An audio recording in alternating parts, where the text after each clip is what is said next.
사무엘상 11장 1절에서 11절 말씀입니다. 암몬 사람 나하스가 올라와서 길르앗 야베스에 맞서 진침해 야베스 모든 사람들이 나하스에게 이르되 우리와 언약하자. 그리하면 우리가 너희를 섬기리라 하니 암몬 사람 나하스가 그들에게 이르되 내가 너희 오른 눈을 다 빼야 너희와 언약하리라. 내가 온 이스라엘을 이같이 모욕하리라. 야베스 장로들이 그에게 이르되 우리에게 이랫동안 말미를 주어 우리가 이스라엘 온 지역에 전령들을 보내게 하라. 만일 우리를 구원할 자가 없으면 내게 나아가리라 하니라.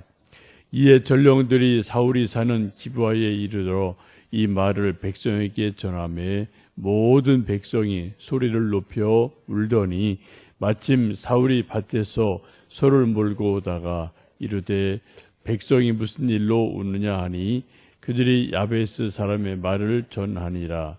사울이 이 말을 들을 때 하나님의 영에게 크게 감동되매 그의 노가 크게 일어나 한 겨리의 소를 잡아 각을 뜨고 전령들의 손으로 그것을 이스라엘 모든 지역에 두루 보내어 이르되 누구든지 나와서 사울과 사무엘을 따르지 아니하면 그의 소들도 이같이 하리라 하였더니 여호와의 두려움이 백성에게 임하매 그들이 한 사람같이 나온지라.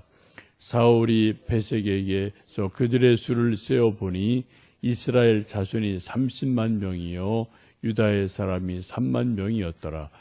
무리가 와 있는 전령들에게 이르되 너희는 길르앗 야베스 사람에게 이같이 이르기를 내일 해가 더울 때에 너희가 구원을 받으리라 하라. 전령들이 돌아가서 야베스 사람들에게 전하매 그들이 기뻐하니라.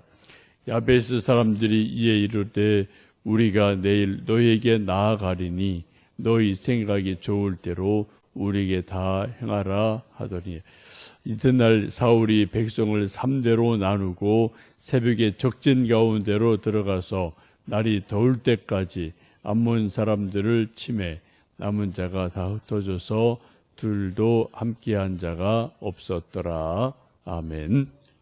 사울이 왕이 되었으나 아직 이렇다 할 리더십을 발휘하지 못하고 있는 얼마간의 기다림의 시간이 있습니다. 사람들이 빈정되는 사람도 있게 됩니다.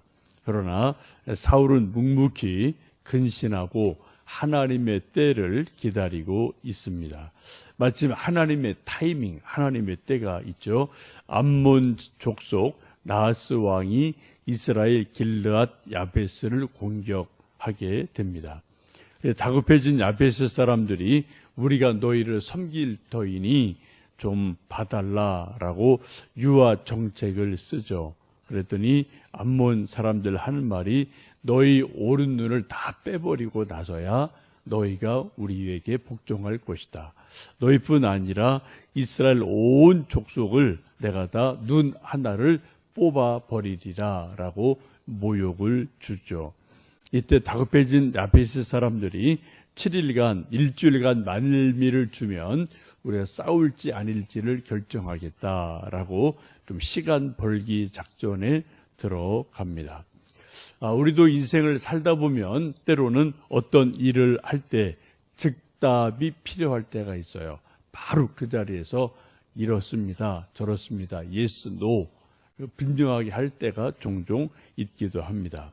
그러나 또 때로는 즉답, 즉흥 대응이 또 좋은 결과를 가지고 오지 못하고 실수할 때가 있기 때문에 때로는 시간을 두고 일주일, 한 달 두고 기도하고 생각하고 이렇게 할까 저렇게 할까 잘 또 심사숙고하는 것도 필요합니다. 급하게 전령들이 이제 이곳 저곳을 오고 가는데 사울이 살고 있는 기브아에도 전령들이 오죠. 밭에서 소를 몰고 이제 집으로 돌아오다가 긴급한 보고를 듣고 이제 또 하나님의 영의 감동을 받습니다. 6절 말씀 다시 한번 읽어 보십니다. 6절입니다.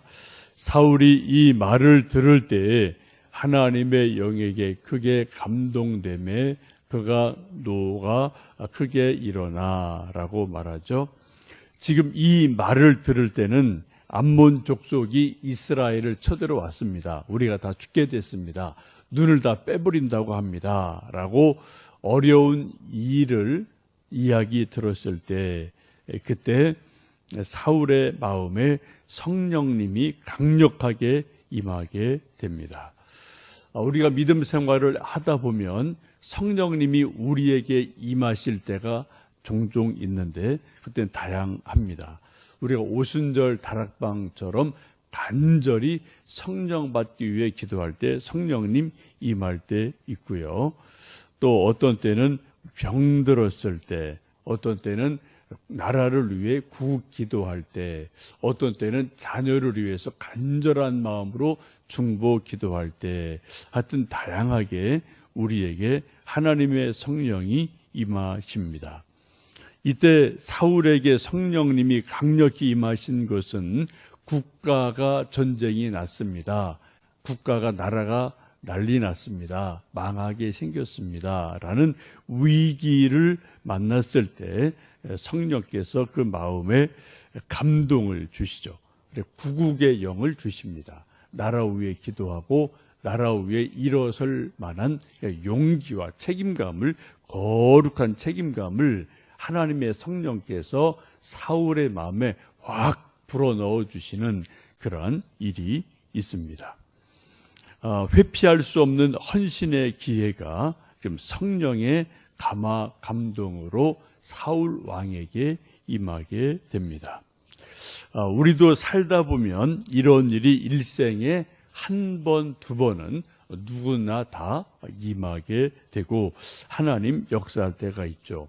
때로는 하나님의 일을 하면서 내가 뭐 일 해야지, 저 일 해야지 어떤 그런 하나님의 일 때문에 아니면은 가정의 어떤 책임질 일 때문에 우리가 또 복음을 위해서 무슨 일을 해야지라는 어떤 특별한 마음의 감동이 우리에게 임할 때가 우리가 일생을 살다 보면 몇 차례 있습니다.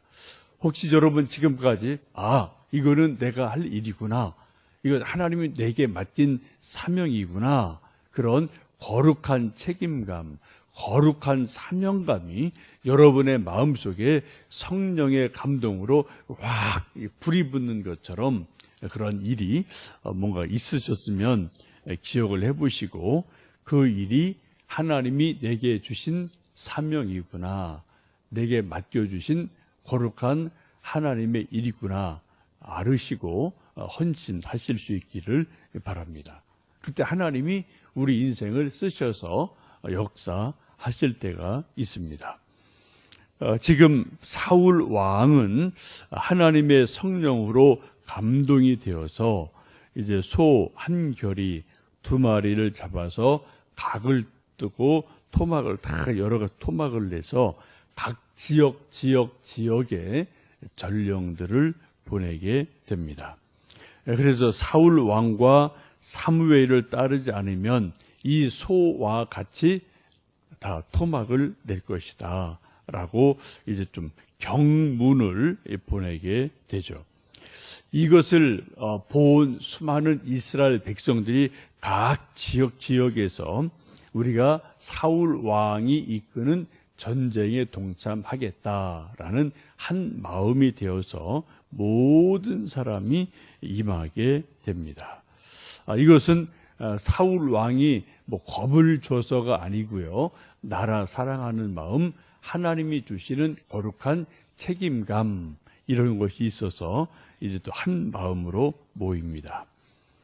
베색이라는 곳에 모여서 군대 수를 세하려 보니까 30만 명, 유다 3만 명, 도합 33만 명이라는 엄청난 대군이 며칠 사이에 만들어집니다. 이것을 보고 사울 왕이 이제 또 구원을 요청하기 위해서 왔던 야베스의 전령에게 말하기를 내일 해 뜰 때쯤 더울 때쯤 되면은 너희가 구원을 얻을 것이다 라고 좀 말을 해서 밤새도록 기습을 하죠. 그래서 적을 다 섬멸을 해서 크게 이기게 되고 그리고 마침내 구원의 소식을 전하게 됩니다. 이 전쟁 때문에 사울 왕의 리더십이 확실하게 세워져요. 역시 사울이 왕이구나 이런 것을 알게 되고 이제 백성들이 순종을 하게 됩니다.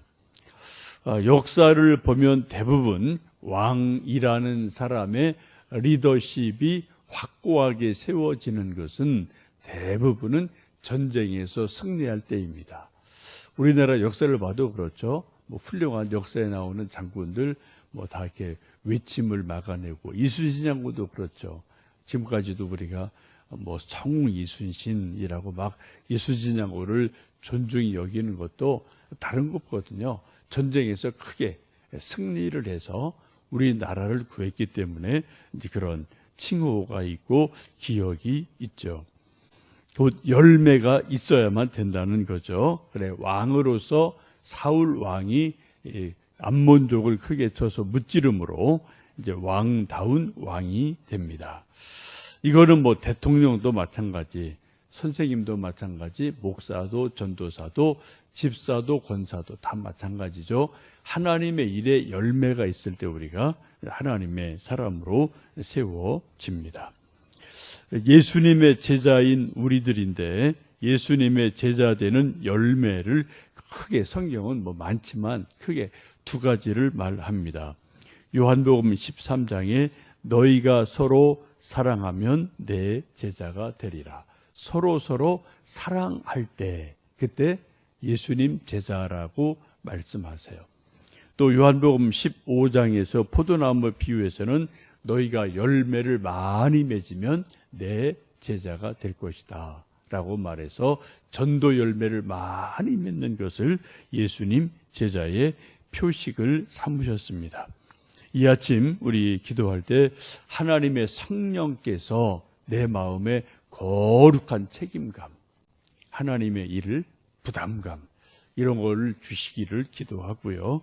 또 선한 열매를 맺도록 계속 기도하셔서 하나님의 일을 감당하시는 하루 되시기를 주님의 이름으로 축복합니다.